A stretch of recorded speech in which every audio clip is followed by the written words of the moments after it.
seus nobres oceanólogos. Muito bem, eu fiquei de trazer a segunda parte, né, com mais feitos do nosso amiguinho, né, o tiozinho do fundo do mar, o Jacques-Yves Cousteau. Então, vamos começar falando mais um pouquinho sobre esse sujeito fascinante, né, talvez o maior explorador do século XX, todo mundo, acredito, já ouviu falar, está aqui, baseado nesse livro aqui, né, da década de 80, quando o Jacques Cousteau ainda estava vivo, né, e que eu não gostei muito, tá, porque, não sei, achei meio... achei que ele fala pouco da vida do Jacques mesmo, tá? Ele traz traz muito contexto e pouco Jacques, na minha opinião. Tá? Então vamos para o terceiro feito do Jacques Cousteau, que ele optou por criar a família dele num navio, num barco. Tá? Num barco. E na década de 50, ele chegou à conclusão que ele precisava de um barco de pesquisa, né, que também servisse de plataforma para os mergulhos, para os mergulhadores, e ele foi atrás de um barco que fosse apropriado. Como ele não tinha fundos, ele conseguiu um patrocínio de um filantropo, tá? Curiosamente um membro da família Guinness, né, da Irlanda, e o sujeito arrendou o barco para ele, né, pela soma de £1 por ano. Tá, olha que legal assim, a atitude que o cara teve, porque estava interessado no que o Jacques Cousteau podia trazer de conhecimento para a humanidade. Aí precisava equipar, ele conseguiu patrocínios também para os equipamentos, né? Imagina, eram equipamentos caríssimos para a época. E ele pegou a mulher dele, né, a Simone, e foi para a água. E dizia-se que a Simone, inclusive, ela era a verdadeira capitã do Calypso, que era o nome do barco do Jacques Cousteau, e que também serviu como, de certa forma, um Nautilus. Tá? Por quê? Porque ele agregou pesquisadores, mergulhadores, aventureiros do mundo inteiro que também se sentiam expatriados, que nem o submarino do Capitão Nemo. Olha que legal. O Jacques Cousteau ele teve 2 filhos, né? O Jean-Philippe e o Jean-Michel e o Philippe. A minha Dália aqui tá me traindo. E infelizmente um dos filhos dele, o filho mais novo, ele morreu num acidente de helicóptero.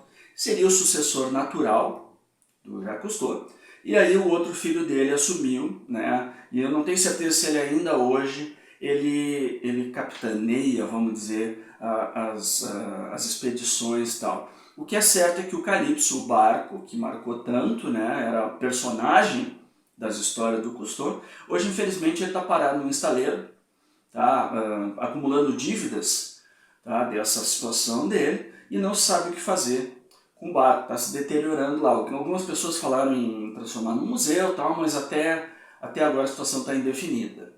Feito número 4 do Jacques Cousteau, ele mostrou para o mundo um outro mundo, quase alienígena, né? Quase de outro planeta, um mundo que ninguém conhecia, né? Que é o que ficava abaixo da linha do mar.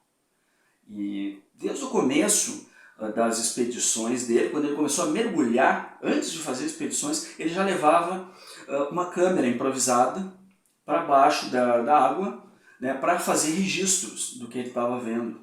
Né? Seria tipo uma GoPro da época, não sei, nunca tive uma GoPro, mas tenho ideia de que seja mais ou menos assim. Ele escreveu um livro, então, que se chamava O Mundo Silencioso, em 1953. Esse livro virou um documentário a cores em 56. Esse documentário ganhou a Palma de Ouro de Cannes. Tá? Foi o primeiro documentário a levar esse prêmio. Também ganhou o Oscar. E imagina, gente, hoje em dia a gente liga a televisão, bota no YouTube, e enquanto a gente está fazendo alguma outra coisa, a gente deixa lá um fundo, um filmezinho de peixe bonito lá, né, algas e corais e tal. Na época as pessoas não tinham o menor acesso a isso, né, e tinham que ir para o cinema e ficar 2 horas, 1h30, né, olhando peixe. Então isso trouxe um fascínio, é um filme colorido, né? Eu assisti algumas partes, tal, acho que envelheceu, mas achei legal dar uma conferida, assim, como é que era feita na época esse tipo de coisa. Depois ele também ganhou um Oscar por um curta-metragem e depois, finalmente, ele ganhou o terceiro Oscar dele em 1960, tá? Com um filme chamado O Mundo Sem Sol, que faz muito sentido, tá? 64, perdão. E isso me remeteu, né, me lembrou de um filme que veio logo depois chamado Thunderball, né, 007 contra a chantagem atômica, cujo atrativo principal eram as cenas de perseguições e as cenas de ação debaixo d'água. Nunca tinha sido feito algo assim. Então a gente tem os vilões de Aqualung, o pessoal de arpão, aquelas roupas de mergulhador, né, que parece um neomarinho. E aquilo também foi uma revolução para a época, claramente inspirado pelo que o Jacques Cousteau estava fazendo. Tá? Aí ele migrou para a televisão. Ele teve uma série de sucesso que virou 20 anos. Tá? Sendo renovada de formas diferentes, evoluindo junto com a tecnologia. Né? Ele escreveu 50 livros e fez 120 documentários. Tá? Digamos que é uma produção bem expressiva. Tá? E aí ele fez uma coisa, uma série que é considerada por muitos o grande trunfo dele, que foi uma série sobre a Amazônia. Talvez você se lembre no Globo Repórter, né, quando a chamada era, no programa de hoje, a Amazônia por Jacques Cousteau. Para mim isso aí era uma chamada para trocar de canal, tá? Porque eu confesso que eu achava aquilo chatíssimo quando eu era pequeno. Tá? Mas o Cousteau teve todo esse mérito de conscientizar também, porque antes peixe era um bicho para ser pescado, simplesmente ser comido. Né? E o quinto feito dele foi justamente ser um amiguinho dos peixes.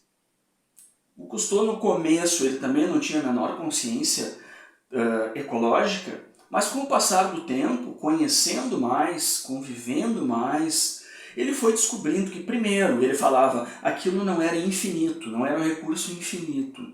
E segundo, que tinha que ser protegido. Por exemplo, na década de 60, ele fez uma grande campanha contra uma atitude que seria feita pelos governos, não sei se principalmente o governo francês, de jogar lixo radioativo no Mediterrâneo. Olha que ideia de jirico.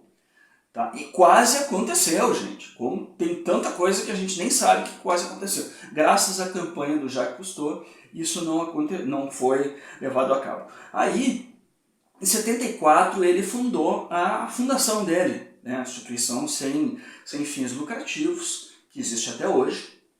Tá? Que também... E aí ele falava uma coisa interessante. Eu tenho lutado a vida inteira contra as intempéries, contra os elementos. Agora eu estou lutando contra os governos.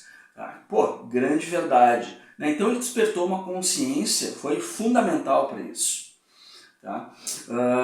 Fez muitas palestras. Ele era, por exemplo, contra o filme Tubarão, porque ele achava que ele deixava uma péssima fama para o animal, que foi depois também reconhecido pelo autor do livro, né, e pelo próprio Spielberg. Tá? Então, ele despertou essa surpresa. Tá? Diziam, tá, que ele era meio teatral, tá? Mas, porra, por tudo que o cara fez, mas também diziam que ele era muito gente boa. Tá? Então esses foram os 5 feitos do senhor Jacques-Yves Cousteau. Tá? O tiozinho, aquele que parece que nasceu velho, né? A gente sempre conheceu ele velhinho, assim, tal. E deixou esse legado aí para a humanidade, um grande aventureiro. Tá? Bazarzinho rápido, aqui embaixo vocês encontram o meu conto, que se chama 20 mil libras por um dodô, não é 20 mil léguas, tá? Apesar de a gente estar falando mar. Tá? A gente lembra do canal da Bá, os livros e filmes da Bá.